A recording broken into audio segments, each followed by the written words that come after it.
Si je vous parle du sang de l'Alliance, ça vous évoque quel livre? Le livre qui explique l'Évangile aux Juifs. Bien. J'ai hésité longtemps entre ces... Vous savez, il y a deux épîtres principales où il y a presque tout l'Évangile. L'épître aux Romains, c'est l'Évangile expliqué aux païens. L'épître aux Hébreux, c'est l'Évangile expliqué aux Juifs. Je suis penché sur ces deux épîtres et je me suis demandé laquelle était la meilleure pour nous.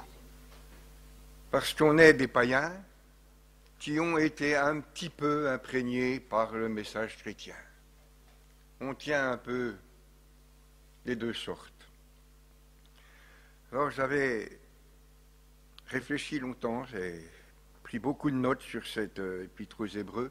Puis autrefois, je pouvais prêcher avec des notes parce que ma mémoire m'apportait le reste. Puis comme aujourd'hui, les mots tout simples, ils se sauvent, j'ai été obligé de tout rédiger. Ce qui fait que, au lieu de traiter un chapitre à la fois, soit qu'on a bien réfléchi sur les choses, on traite un verset à la fois. Alors, commencer cette méditation, on va dire, c'est s'engager pour longtemps. Je vous lis simplement dans l'Épître aux Hébreux, chapitre 1, allez, disons les 3 premiers versets. Après avoir autrefois, à plusieurs reprises et de plusieurs manières, parlé à nos pères par les prophètes, Dieu, dans ces derniers temps, nous a parlé par le Fils, qu'il a établi héritier de toutes choses, par lequel il a aussi créé le monde. Il est le reflet de sa gloire, l'empreinte de sa personne, et il soutient toutes choses par sa parole puissante. Il a fait la purification des péchés et s'est assis à la droite de la majesté divine dans les lieux très hauts. Alors ce chapitre, si vous l'épluchez un peu, vous verrez que c'est le fondement du salut. Et je vous invite à lire tout le chapitre, à réfléchir sur chaque chose, parce qu'aujourd'hui, je ne vous parlerai que de ce premier point, Jésus, parole de Dieu. Amen.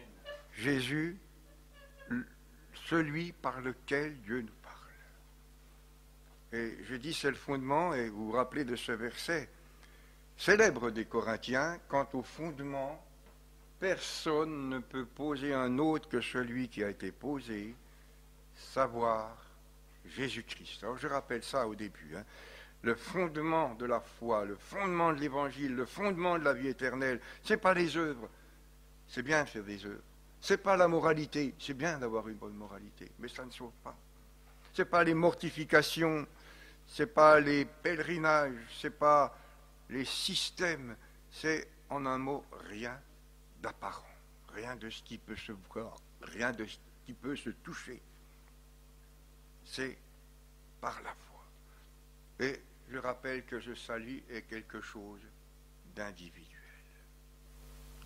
Des fois on lit superficiellement, mais quand Jésus dit, ce ne sont pas ceux qui me disent Seigneur, Seigneur, ceux qui, c'est-à-dire les masses, les foules, les systèmes, les églises, mais celui qui fait la volonté de mon Père. Même s'il y en a 1000, même s'il y en a 1 million, même s'il y en a 1 milliard, c'est chacun pris individuellement, personnellement. Personne ne rendra compte pour l'autre, personne ne peut s'engager pour l'autre, personne ne peut rentrer en lui-même à la place de l'autre. Celui qui. Alors, Jésus nous est présenté ici comme étant la parole de Dieu, et on se souvient que l'évangile de Jean commence par « Au commencement était la parole ». Quand on lit que ça, et puis ça continue, la parole était avec Dieu et la parole était Dieu. Elle était au commencement avec Dieu. Toutes choses ont été faites par elle et rien de ce qui a été fait n'a été fait sans elle. Et dans l'Apocalypse, vous revoyez une description de Jésus. Il avait dans sa main droite 7 étoiles et de sa bouche sortait une épée aiguë à 2 tranchants. Il est vêtu d'un vêtement peint dans le sang, et son nom, c'est la parole de Dieu. En 2 versets, on redécouvre que c'est le sang qui sauve. Son vêtement est teint de sang. Que Jésus est la parole de Dieu, que de sa bouche sort cette épée aiguë à deux tranchants. Ça vous rappelle de nouveau l'Épître aux Hébreux, chapitre 4, verset 12. La parole de Dieu, elle est pénétrante comme une épée à deux tranchants, jusqu'à séparer l'âme de l'esprit. Parce que pour l'être humain, c'est la confusion, hein, l'âme et l'esprit. Les pensées, les sentiments, ce qui vient. Jésus le dit à Pierre, hein, à un moment donné, voilà, ça c'est Dieu qui te l'a révélé. Ah maintenant, minute, hein, arrière Satan. En un instant. Les choses de l'âme et les choses devenaient de l'esprit. Pour l'être humain, parfois c'est compliqué. On parlait tout à l'heure, ceux qui disent avoir un don, petit tout bas, ils ne font pas la différence. C'est pas physique, c'est pas quelque chose qu'on touche, alors c'est tout pareil. C'est un grand tout. Mais la parole de Dieu, elle fait une séparation. Elle te dit, voilà, ça c'est spirituel. Mais ça c'est de l'âme, c'est-à-dire c'est animal.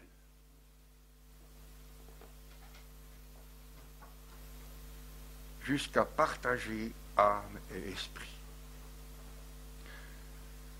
Si la Bible peut agir, hein, la parole sépare. C'est parce qu'elle est la parole de Christ. Une parole puissante, une parole efficace. Entendre la parole, c'est entendre Jésus. Recevoir la parole, c'est recevoir Jésus. Ah, vous connaissez bien aussi ce psaume 18.3. Je m'écris et je suis délivré. C'est même pas la parole de Dieu, c'est ma simple parole qui confesse Dieu. Je m'écris, loué soit l'Éternel, je suis délivré de tous mes ennemis. Je m'écris, loué soit l'Éternel, et je suis délivré de mes ennemis. Et David avait déjà la conscience d'une parole puissante. Ce centenier qui dit, Seigneur, je ne suis pas digne que tu entres chez moi, mais dis seulement une parole. Une parole, et mon serviteur sera guéri. Alors on comprend l'importance de cette exhortation, que la parole de Christ habite parmi vous abondamment. Instruisez-vous, exhortez-vous les uns les autres, par des psaumes, par des hymnes, par des cantiques spirituels, chantant à Dieu dans vos cœurs sous l'inspiration de la grâce. Vous avez remarqué que c'est quelquefois seulement que la Bible nous emploie cette expression, la parole de Christ. C'est plus précis que la parole de Dieu. Ça nous fait comprendre que la parole de Dieu est là pour nous révéler Jésus. Et je crois que c'est Spurgeon qui disait ça aussi, un jeune prédicateur. Il dit, il y a dans tous les versets de l'Écriture un fil qui te conduit à Jésus. Et si tu ne l'as pas trouvé, ne prêche pas là-dessus. Ce n'est pas telle ou telle histoire, c'est Jésus qui est révélé, qui t'est donné. Vous savez que quand vous étiez gens des nations, vous étiez entraînés vers les idoles, muettes. Ah, c'est vrai, tiens. Il y a des gens qui adorent ça, la pierre, le bois, le marbre, l'or, l'argent. On fait des représentations. Et puis, ça ne parle pas, ça ne répond pas. Ça n'a pas de compréhension, pas d'intelligence, pas de compassion, puis on peut s'adresser à eux. Eh bien, nous avons un Dieu qui parle. Un Dieu qui nous parle. Et je me disais, est-ce qu'on a un Dieu qui nous parle? Est-ce qu'on a le temps de laisser Dieu nous parler, ou bien est-ce qu'on l'interrompt pour lui exposer notre façon de voir, notre point de vue? Laissons-le parler. Alors, Dieu a parlé, nous dit ce texte, à plusieurs reprises. de plusieurs manières. Et il est parlé des prophètes. Mais Job évoquait déjà ces plusieurs manières. Tantôt d'une manière, tantôt d'une autre. L'homme parle tantôt d'une manière, tantôt d'une autre, et c'est terrible. Et le Dieu parle tantôt d'une manière, et l'homme n'y prend point garde.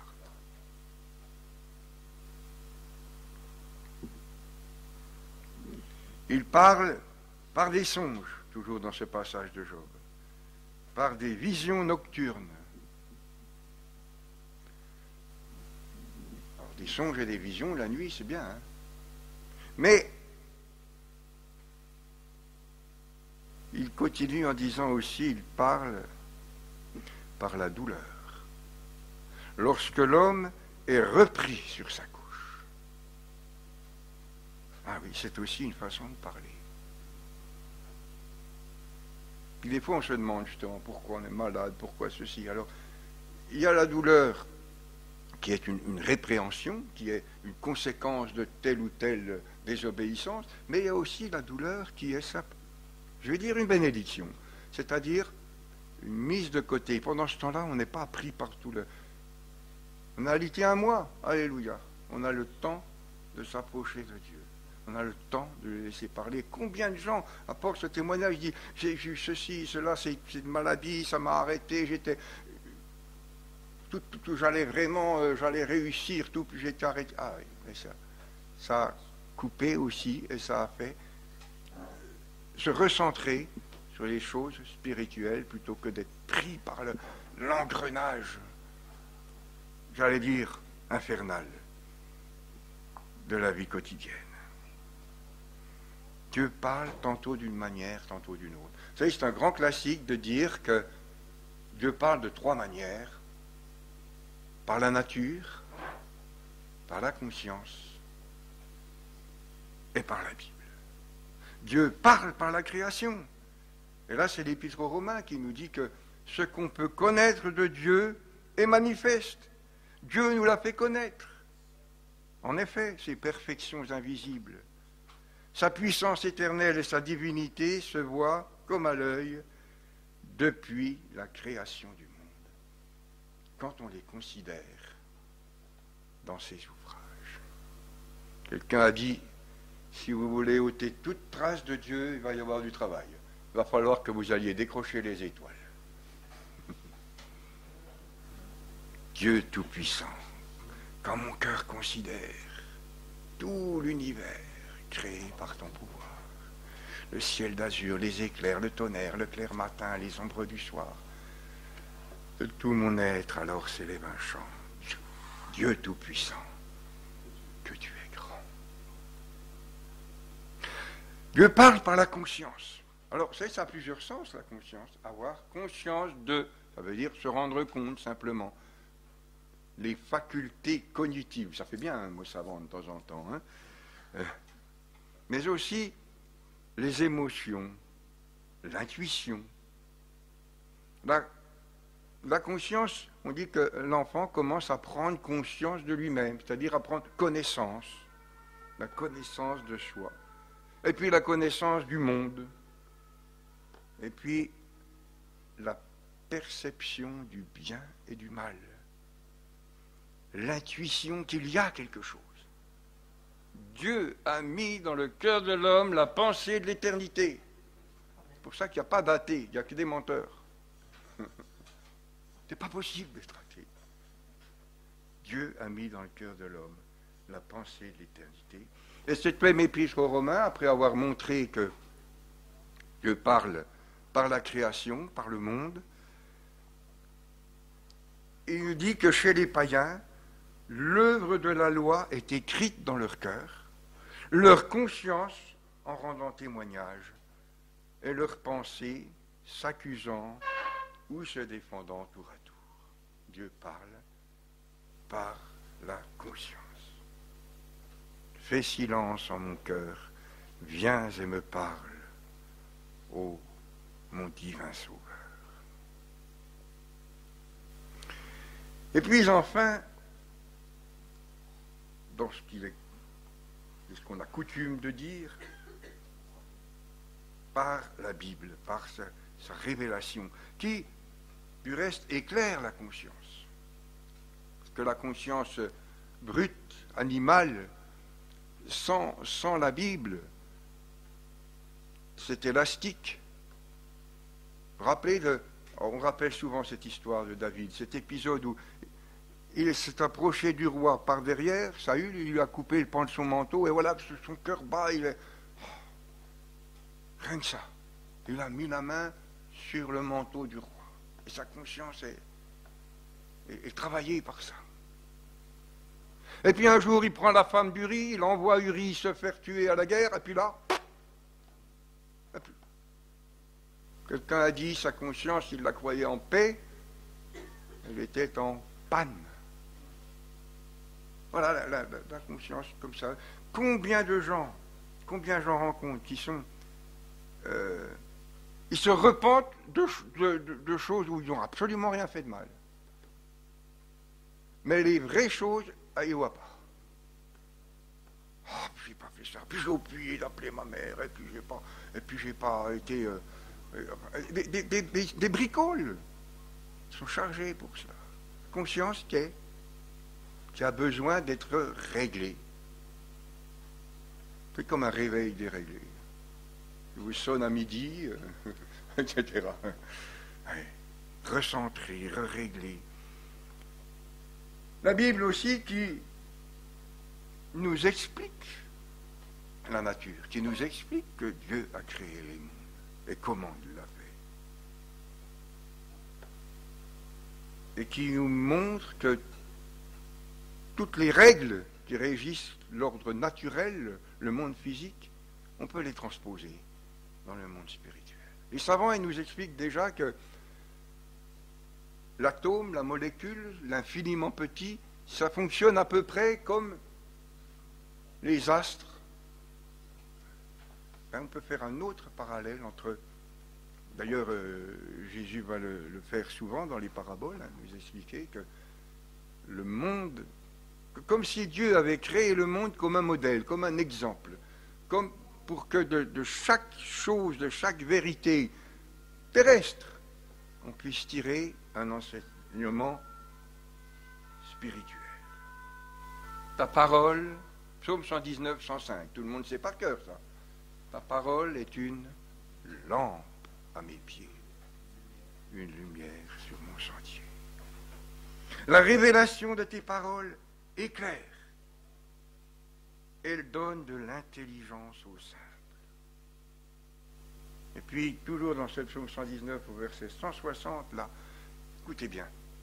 Le fondement de ta parole est la vérité. Vous vous rendez compte? Vous avez là une toute petite phrase, et dans ces trois mots se rapportent à l'Écriture et se rapportent à Jésus. Le fondement qui a été posé, c'est Jésus. Son nom est la parole de Dieu. Je suis le chemin, la vérité et la vie. Vous pouvez faire une étude, ce serait très intéressant, de tous les mots qui concernent aussi bien la parole écrite, la Bible, que la parole incarnée, Jésus. Hein, celui qu'on a cité en premier, une lumière sur mon sentier. Je suis la lumière du monde.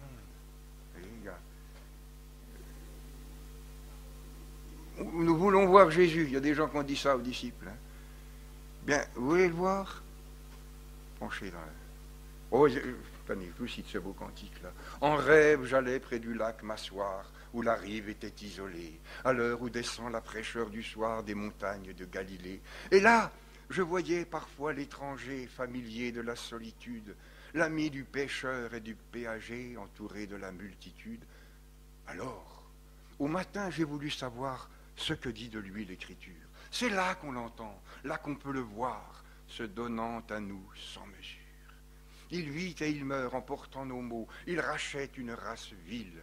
Récits émouvants, merveilleux tableau, quel sauveur et quel évangile. Dès lors, il n'est plus l'étranger lointain, entrevu dans ma solitude, un rêve, un espoir, l'idéal humain, mais la vie et la certitude. Jésus, Fils de Dieu, qui mourut en croix, à tes pieds que ma foi s'écrie, quiconque t'a vu se repent et croit, a déjà l'éternelle vie. Oui, il est révélé là. Vous sondez les Écritures, ce sont elles qui rendent témoignage de moi. Alors notre passage nous apprend qu'il y a une dernière révélation, pas seulement la Bible, pas seulement la conscience, pas seulement le monde, mais une révélation ultime qui prolonge les autres, qui les couronne et qui les surpasse. Dieu nous a parlé par le Fils, ou dans le Fils, ou en Fils. Alors tout de suite on pense aux prédications de Jésus, aux grands discours de Jésus, le sermon sur la montagne, les paraboles, la prière de Jean 17, qu'on a appelée prière sacerdotale. On voit, voilà, Dieu nous a parlé, parce que Jésus a parlé, et qu'il y a là des grands enseignements. Et c'est vrai que Jésus dit dans cette prière, je leur ai donné les paroles que tu m'as données.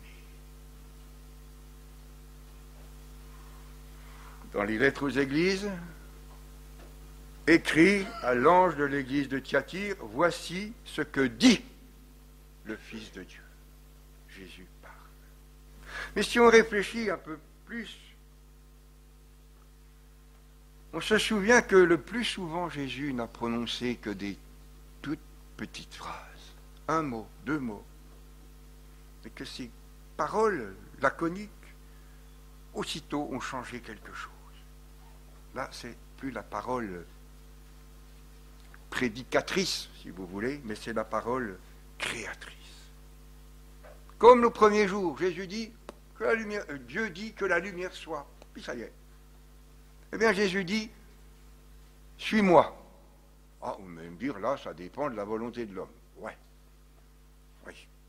Dites-moi, vous connaissez beaucoup de gens, il n'y a plus beaucoup de marins-pêcheurs parmi nous, hein, mais le paysan qui est là en train de traire ses vaches, le maçon qui est en train de cimenter ses plots, l'électricien qui a encore les fils dénudés dans la main, quelqu'un passe, puis il dit, suis-moi. Vous en connaissez beaucoup qui laissent les choses là. Non, il fallait bien qu'il y ait une puissance attractive. Et les 12, hein, il n'y en a pas un qui... Non, c'était une force, c'était Mathieu, au bureau des péages. Vous voyez, le petit gars sur l'autoroute, là. Suis-moi, hop. Salut les gars. Bon, oui. Oui. Alors une autre fois, eh bien on l'a évoqué tout à l'heure. Il dit à la mer, tais-toi, au vent, calme-toi. Ah, c'est pas un discours. Hein. Des fois, quand vous lisez Élie avec les prophètes de Baal, eh ben eux, ils en racontent, et puis ils gesticulent, et puis lui, il leur dit, mais criez plus fort. Votre Dieu, si ça se trouve, il est en voyage. Non, Dieu n'est pas en voyage. Un mot, deux mots. Lazare, sors. Et le mort sortit. Et vous savez, il y a des gens qui ont dit, il a dit Lazare sort parce qu'il avait seulement dit sort, tout le cimetière serait sorti. Lazare sort et le mort ressuscite. Vous voyez cette autre parole. Il ne s'agit plus ici d'instruire, mais d'agir. C'est plus un enseignement qu'on peut recevoir ou qu'on peut ne pas recevoir. C'est une puissance à laquelle il est impossible de se soustraire. Une parole comparable à une action, je dis une parole, action, une parole qui crée. Mais on peut encore aller plus loin. Parler par le Fils, c'est encore autre chose, c'est encore plus que cela.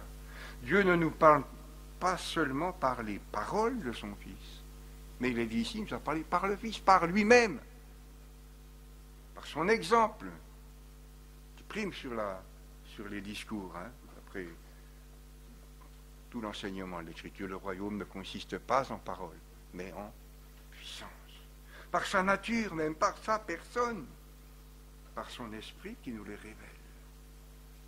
Ma parole, ça veut dire l'expression de Dieu, celui par lequel Dieu parle au monde et celui par lequel Dieu parle à notre cœur. C'est très à la mode maintenant de dire « Ah, ça me parle ». Autrefois, on disait « ça me dit quelque chose ». On a changé.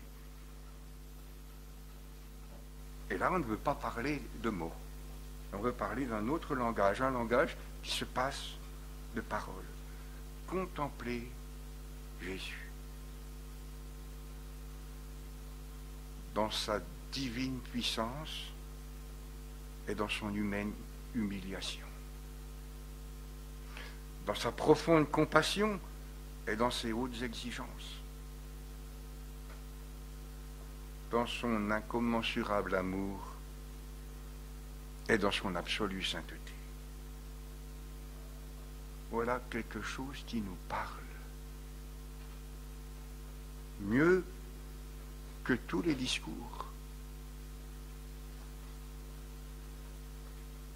D'ailleurs, vous vous rendez compte quand il est dit que nous serons semblables à lui parce que nous le verrons tel qu'il est. C'est-à-dire l'instant où on n'est plus dans les voiles, parce que on est content de ce qu'on sait, mais l'Écriture nous dit quand même que c'est pas grand-chose encore. C'est en partie, c'est voilé, c'est les prémices de l'esprit, c'est enfin, etc. Alors imaginez quand c'est là. Mais nous, le fait de le voir, ça va changer. J'ai vu Dieu face à face et mon âme a été sauvée, par exemple. Et puis c'est toujours dans... Il y a un grand parallèle entre les Romains. C'est pour ça que moi je dis, si vous avez bien lu l'Épître aux Romains et si vous avez bien lu l'Épître aux Hébreux, vous ne vous demandez plus qui est-ce qui a écrit l'Épître aux Hébreux. C'est le même plan, c'est la même révélation, c'est le même style même.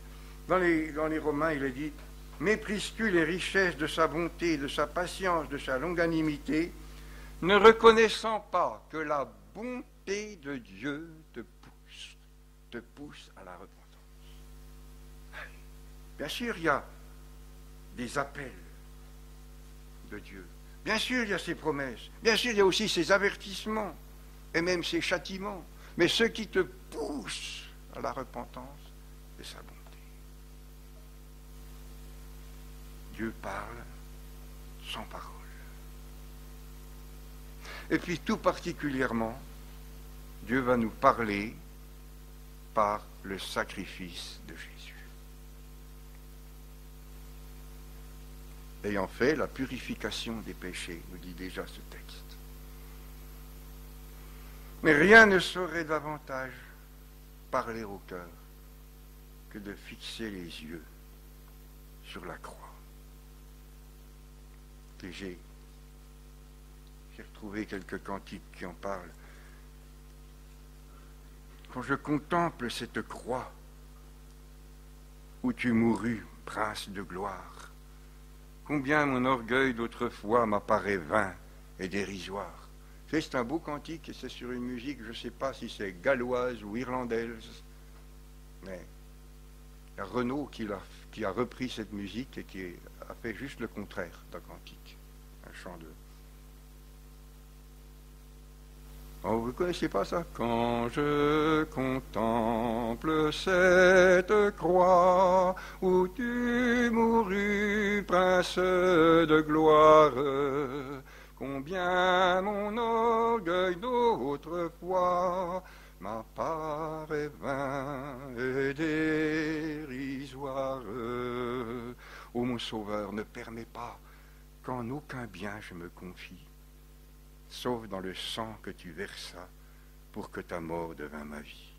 Vit-on jamais amour plus grand s'unir à douleur plus extrême et l'épine au front d'un mourant resplendir comme un diadème?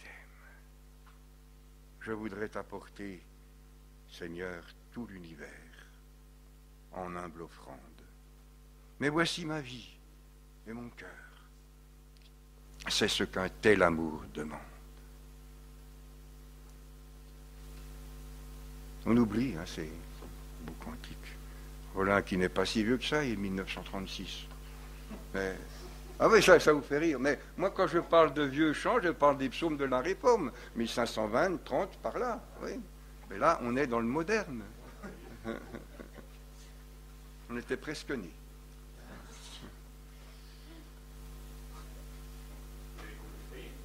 Ouais. Je te contemple, ô splendeur sainte, lumière auguste du Dieu roi. Sur cette croix, tu t'es éteinte, et c'est à cause, hélas, de moi.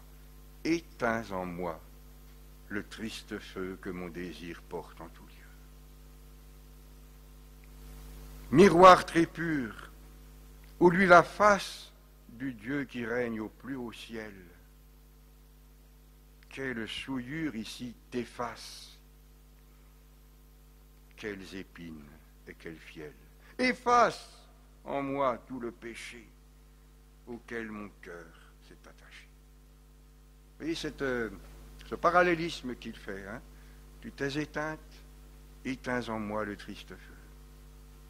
Qu'est-ce qui t'efface? Eh bien, viens effacer ce qui en moi est péché. Chaque couplet, il y a pas vraiment jeu de mots, mais un parallèle. Ô belle image du Dieu Père, cœur par l'amour sans cesse empli, comme la haine ici t'altère, que la violence t'a sali, daigne Seigneur régénérer mon pauvre cœur défiguré. Agenouillé à cette place, mon âme a vu ton long tourment. Ô fais du moins qu'elle t'embrasse dans ce suprême abaissement, et dans le ciel, au dernier jour, embrasse-la, Christ, à ton tour.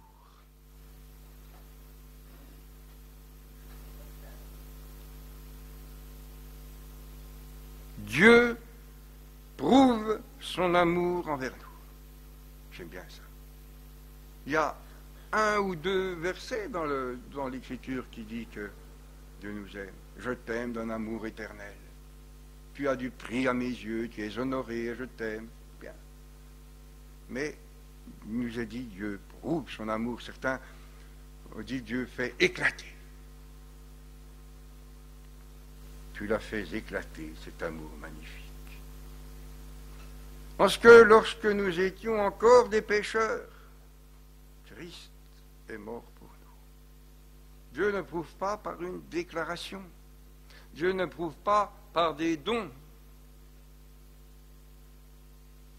des cadeaux, c'est drôle, hein, dans l'esprit humain, c'est avec les cadeaux qu'on prouve. Ah, c'est vrai, les petits cadeaux entretiennent l'amitié. Ouais. Eh bien, Dieu prouve son amour à la croix. Et il y a, je reviens un petit peu aussi là-dessus, il y a des gens qui se posent des questions, beaucoup de questions inutiles. On appelle ça la théologie. Plutôt que de prendre l'écriture telle qu'elle est, on dit oui, mais est-ce que... Et puis, alors la croix, c'est quoi? Est-ce que c'est Dieu qui donne son Fils? Est-ce que c'est le Fils qui se donne? Ou bien est-ce que c'est le crime de l'homme? C'est les trois. Mais c'est les trois. Dieu a tant aimé le monde qu'il a donné son Fils. Voilà. Tu n'as voulu ni sacrifice ni offrande, ce qu'on offre habituellement pour le péché, mais tu m'as formé un corps et j'ai dit, voici, je viens, ô Dieu, pour faire ta volonté. Deuxième facette. Et puis, Pierre à la Pentecôte, là, il ne s'embête pas, il dit, vous avez fait mourir le prince de la vie. C'est les trois à la fois. Ton angoisse suprême, ta douleur, ton tourment me disent, vois, je t'aime, j'ai pris ton châtiment. Oui. Ton angoisse suprême, ta douleur, ton tourment me disent, me parlent. Et puis plus particulièrement encore, le sang de Jésus. Il va falloir arriver à la fin de l'épître je ne sais pas, dans quelques années peut-être, pour lire ce verset, vous vous êtes approchés de Jésus, qui est le médiateur de la nouvelle alliance, et du sang de l'aspersion qui parle mieux que celui d'Abel. Quelqu'un a dit, oui, le sang d'Abel crie vengeance, le sang de ton frère crie vengeance, le sang de Jésus parle de pardon. Jésus te parle, ô pauvre âme meurtrie. Il te dit, viens à moi. Élève vers ma croix un seul regard de foi, et mon ciel est pour toi. Dans le jardin où j'aime entrer à l'heure douce de l'aurore, je me rends seul pour rencontrer celui que mon âme adore. Il marche avec moi, mon sauveur, mon roi, il me dit que je suis à lui.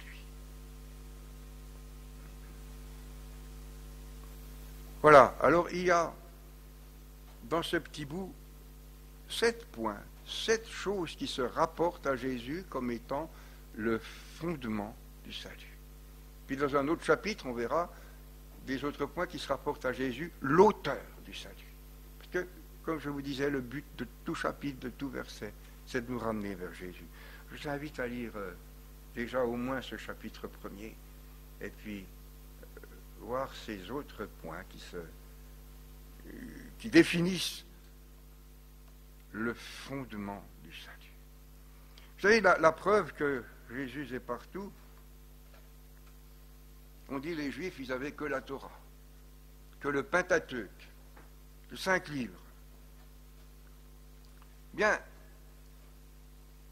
le Dieu créateur de la Genèse, c'est Jésus, on l'a évoqué tout à l'heure. Hein. Toutes choses ont été faites par elle. Le rocher miraculeux de l'Exode qui suivait le peuple et qui l'abreuvait, c'est Jésus. Il buvait à un rocher spirituel qui les suivait, et ce rocher était Christ. Dans les Nombres, 3e livre, le serpent d'airain que Moïse élève. Jésus va nous dire dans Jean 14, de même que Moïse éleva le serpent dans le désert, de même, il faut que le Fils de l'homme soit élevé. J'en ai sauté un là. Entre l'Exode et les Nombres, il doit y avoir le Lévitique. Alors l'agneau du Lévitique. Et puis tout l'ensemble, tous les sacrifices. Hein. On peut trouver une image pour chaque chose. La farine écrasée, enfin, etc. Mais l'agneau, Jean-Baptiste va dire, voici l'agneau de Dieu, qui ôte le péché du monde. Puis enfin, le législateur du Deutéronome, la loi elle-même, Jésus va la rappeler, il va la résumer quant à la lettre, en disant, voilà, tout est accompli dans les 2 commandements. On pourrait même résumer un, parce que tu aimeras le Seigneur ton Dieu de tout ton cœur, donc automatiquement, dedans, il a déjà compris, tu aimeras ton prochain comme toi-même. Et si tu aimes ton prochain comme toi-même, il n'y a plus besoin de te dire tu ne voleras pas, tu ne tueras point, tu ne commettras point d'adultère, tu ne diras pas de faux témoignage. C'est compris dedans. Il l'a résumé. Mais en même temps, il l'a amplifié quant à l'esprit. En disant, oui, vous avez entendu qu'il a été dit. Vous avez entendu que Moïse vous a dit, mais moi, moi je vous dis, oh là là là là. Or, vous le voyez partout, dans ces 5 livres. Encore un autre petit bout de verset pour finir. Parole éternelle. Ô Christ Rédempteur, prends-moi sous ton aile, habite en mon cœur. Dans la nuit profonde, tiens-moi par la main. Lumière du monde, luis sur mon chemin. Amen. Merci.